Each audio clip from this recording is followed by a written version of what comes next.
Aboowe Soori isma guursan karno. Waxay isbarteen isaga oo jaamacad dhigta gabar aad u wanaagsan, durba xiriir jecel ayay samaysteen. Waxayna u sheegtay in ay gabar tahay. Waxayna ku heshiiyeen in ay isguursadaan markuu isagu qalin jabiyo ee uu shaqo fiican helo. Markuu jaamacaddii dhameeyay ayuu shaqo waayay, wuxuuna raadinayay in muddo ah. Maalintii dambe ayay soo wacday gabadhii ay aadka isku jeclaayeen. Waxayna u sheegtay in ay shaqo aad u fiican ugu soo heshay shirkad. Aad ayuu u farxay, durba wuu shaqo galay. Guri ayuu dhistay, ganacsi u gaar ahna wuu yeeshay. Markay isugu hagaagtay ayuu gabadhii ku yiri hambalyo, xubbi maanta riyadeennii waa inoo rumowday. Noloshana waan ku midoobaynaa. Balse waxay ugu jawaabtay, Soori aboowe isma guursan karno. Waayo gabarnimadeydii waan waayay. Oo bikra ma ihi. Maamulaha iska leh shirkadda aad ka shaqayso ayaa iga dalbaday in uu dhowr habeen ila seexdo. Adna uu shaqo fiican ku siiyo waana yeelay.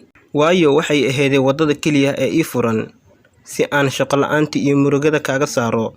Sidaas darteed aboowe hadda iga raali noqo oo gabar kale iska raadso. Way buuxaan gabdho.